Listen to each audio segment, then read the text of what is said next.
Internet, it's me, and today, find the fake emotion. Let's check out Film Theory. The Inside Out 2 emotions are all wrong. From the film theorist. Together, let's go. Let's start.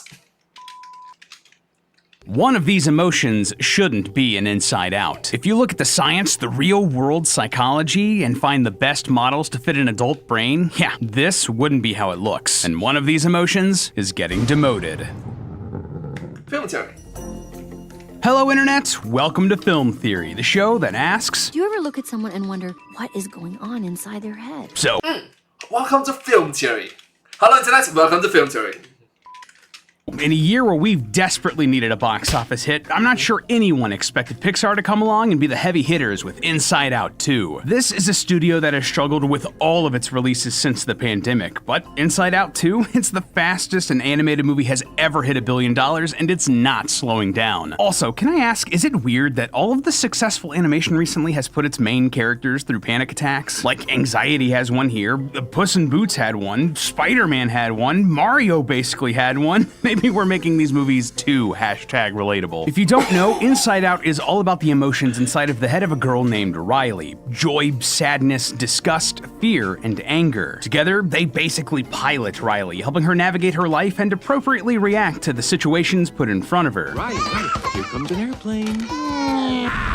Oh, airplane. We got an airplane, everybody. While also keeping track of and organizing her memories. Memories are represented by glass balls, each glowing a color that corresponds to what type of memory it is. A happy memory, like watching WALL-E for the first time, it's yellow, like joy. But a sad memory, like watching Madam Web for the first time, it's blue, like sadness, etc., etc. But with Inside Out 2, Riley has grown a bit older and has now hit puberty, and you know what that means. A whole host of new, more complex emotions beyond the first 5 are introduced. For this movie, we have anxiety, envy, embarrassment, and ennui. That's boredom for us non-French speakers, with the hint that there are plenty of more emotions to come. A joke in the film has an emotion called nostalgia show up, though she's about 10 years too early and shouldn't be getting to Riley's head until her 20s. Remember when we all finally came up to headquarters? That was like 30 seconds ago, nostalgia. But in the theater, this whole setup got my theorist cogs a turnin', so new emotions are showing up as Riley ages, and there are more on the way? For me, this really started to beg the question, is this what would actually happen? Yeah, today we're doing one of those classic, how right was the movie theories, and asking, how accurate is Inside Out? If we Oh, look- come on! It's supposed to be a family-friendly, fun movie. Don't spoil it, please.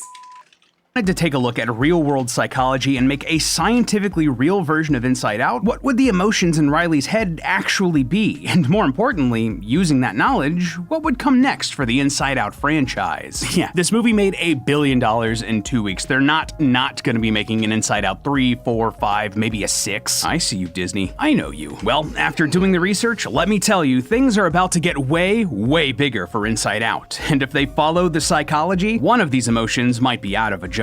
So loyal theorists, let's get all in our feelings and dive in. First things first, if we're talking about how scientifically accurate things in this film are, obviously we don't have a council of emotions driving our bodies from a control panel like a giant mech suit. Our brains are mushy and gooey and much more complicated than that, and sometimes emotions aren't even the ones in the pilot seat at all. Often, our actions come from central cognition. That's the part of the brain that operates thinking and reasoning, and often comes into conflict with how we're feeling. However, the point of this theory is to try to keep things to the premise of Inside Out, these conflicting emotions inside of Riley's head, deciding what the best thing for her is to do. So we are going to keep that intact and just apply that to other real models of emotions created by real-world science and psychology. Just wanted to make sure that was clarified before we move on. To answer the question of how scientifically accurate Inside Out is, we first need to figure out just how many emotions people have. But there's a bit of a problem with that. Yeah, no one can really seem to agree on just how many emotions there are. Charles Darwin, yeah, the evolution guy, mapped out a full 34 emotions. The list's on screen, I am not saying all of these out loud. However, René Descartes classified the 6 primary passions to be wonder, love, hate, desire, joy, and sadness. But then if we go all the way back to Aristotle, he believed that all emotions could be traced to pleasure and pain, or some combination of the two. As you can tell, actually figuring out what emotions there even are is surprisingly challenging, something that Pixar themselves also discovered while making the movie. The director of the first film, Pete Docter, said that they were surprised at the disagreement in the scientific community about this, and that there were versions of Inside Out that had as many as 26 emotions early on. So how did they get these 24 or so down to the ones we saw in the first movie? Joy, sadness, fear, disgust, and anger? Well, Yeah, they need to make it a very fun movie, a very enjoyable, entertaining movie as well.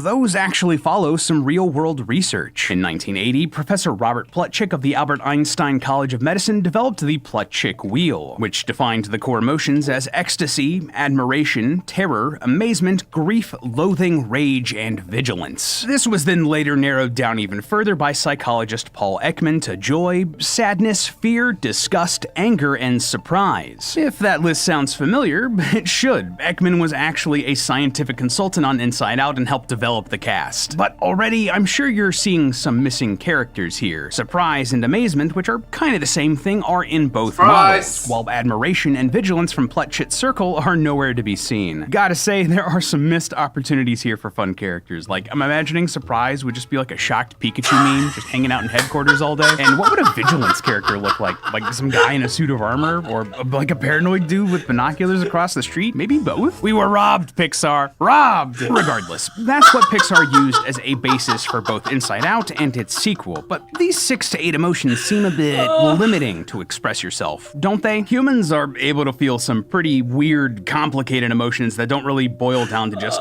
joy or fear or whatever, right? And because we want to see just how a scientifically accurate Inside Out would look, I started diving deeper into further studies and research about emotions to see what more we could find. And believe it or not, but I actually found a lot more in Plutchik's work that represents these more complex emotions. See, the Plutchik wheel is a bit more complicated than it looks at first glance because of a system between the spokes of the wheel called dyads. Basically, Plutchik believed that when two emotions are felt together, they create a new sub-emotion that's sort of a mix of the two. For example, when you feel both joy and anger, that would become pride. Fear and disgust would fusion dance to become shame. Joy and sadness would collab on bittersweetness. And hey, that last one is something represented in Inside Out. At the end of the first movie, we see joy and sadness share one of Riley's childhood memories, and it becomes both blue and yellow. That previously happy memory is now bittersweet because it's part of a past that Riley has lost. So that's a bit of a win for the movie here. Though again, I'd love to see them try to design a character that was called bittersweetness. Like, what would that look like? Maybe someone permanently stuck in like a smile cry? So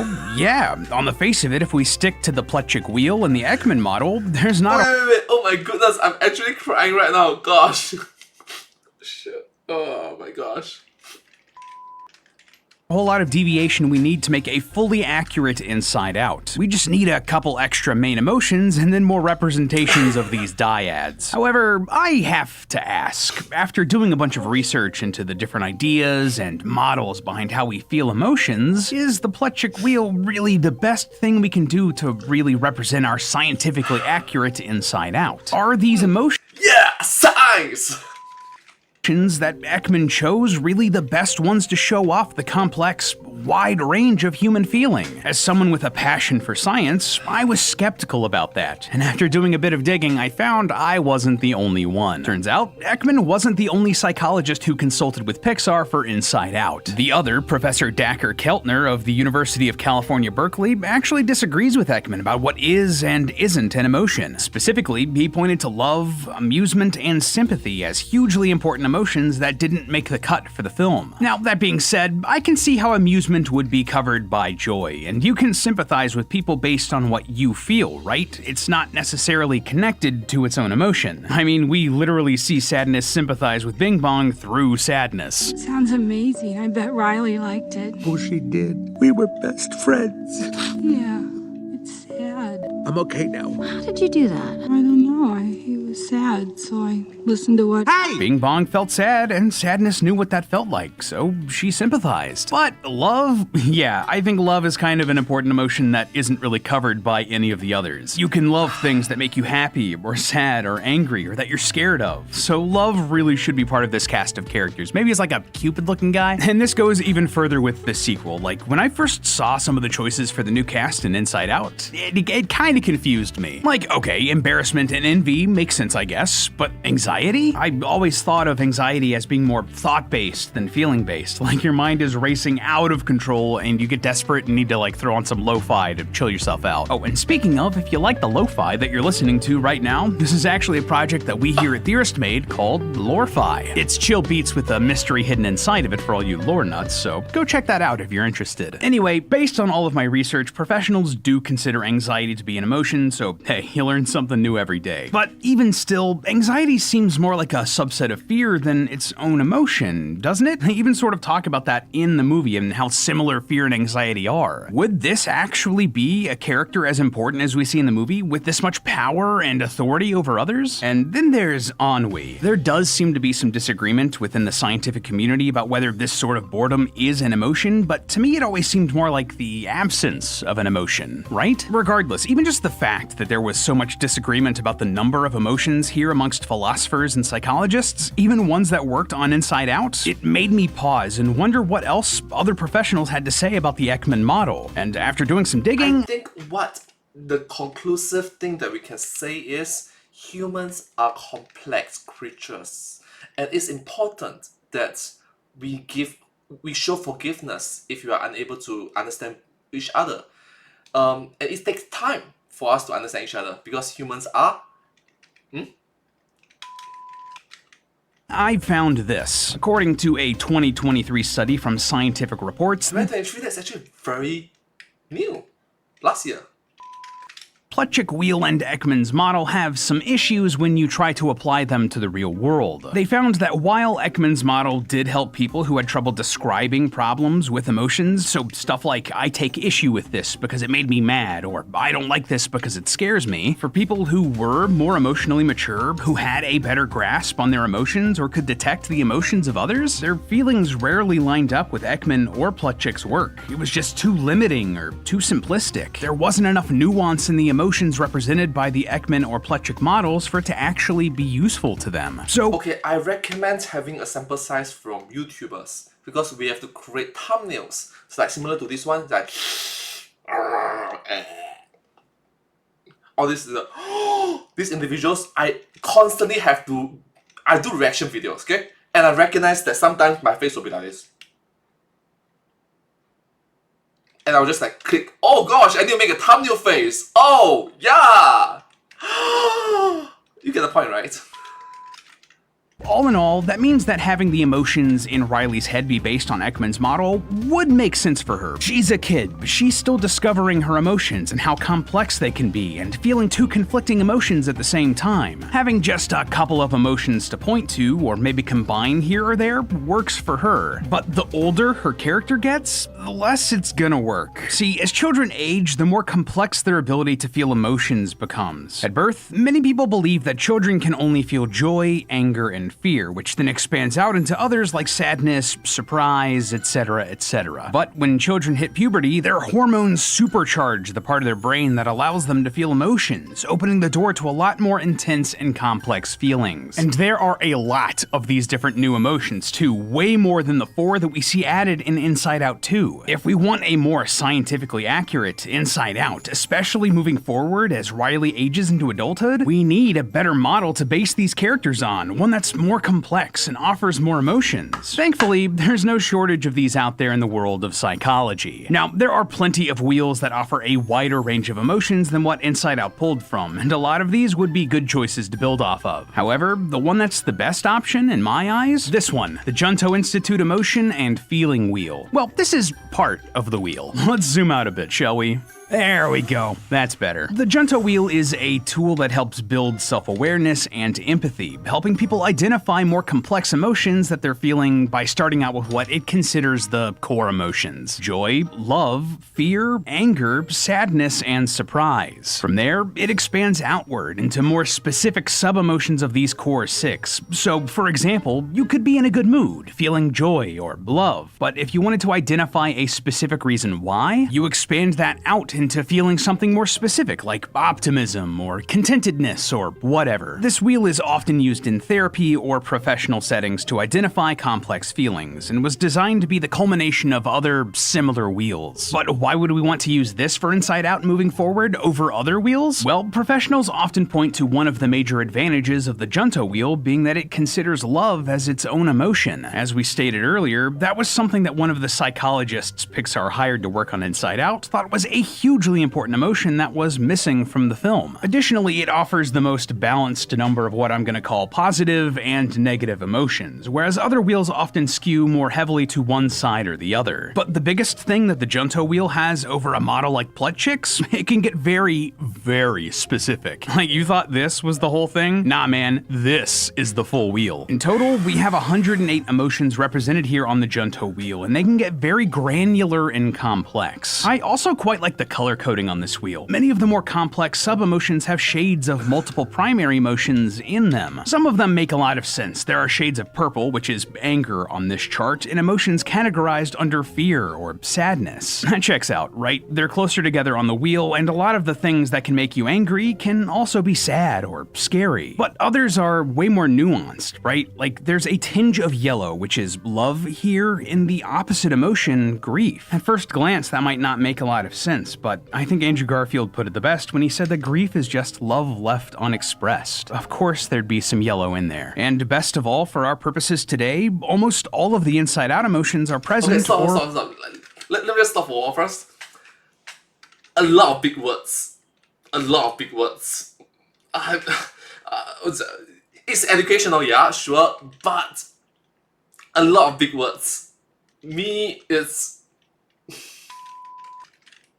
easily slotted in. Anxiety is even a subset of fear, just like we discussed above. However, we do have to talk about the emotional elephant in the room. If we go with this model, the biggest change we're gonna have to make to Inside Out is that disgust might be out of her job. Yeah, if you look here, disgust is a subset of anger on the Junto chart, so Pixar might have to send disgust packing. Or, well, maybe not. It's more like she's gonna be getting demoted. Because if we apply this new structure to Inside Out to figure out where Inside Out's going in the next installment, what Inside Out 3 is gonna look like? Well, just like this wheel has different layers, it has a hierarchy in its emotions. That's exactly what Inside Out should be doing. A truly scientifically accurate Inside Out would be like an office complex. At the top, we'd have these bigger emotions, the head honchos, so to speak, like joy, sadness, anger, fear, love, and surprise. And then under each of them, they would have I've got to stop.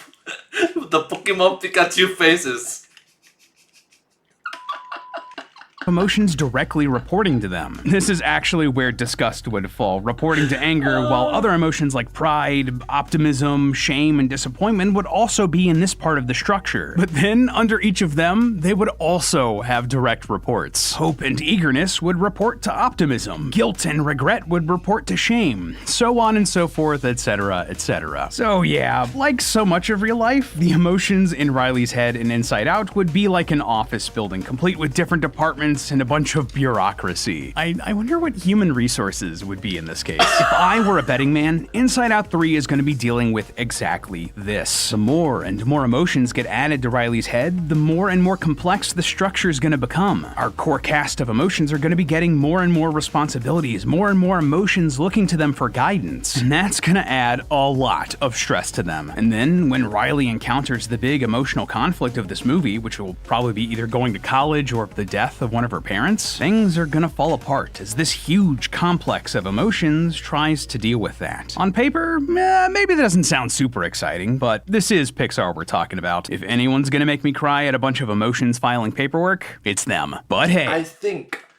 alright, Inside Out 1, there's child. 2 is teenager. 3 will probably be young adult.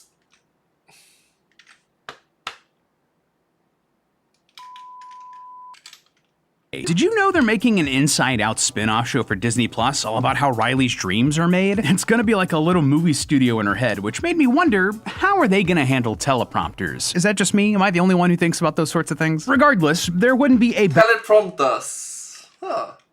Why? better choice for them than the sponsor of today's episode, Prompter People. Teleprompters are a huge part of the film and television industry. They're those little screens that you can put the script on so you can read the script while you're actually looking at the camera, and you should know this too. Pretty much everybody uses a teleprompter, from late night news to Mr. Beast to the president to us here at Theorist. Yeah, pretty much every time you see you us were using it literally just now.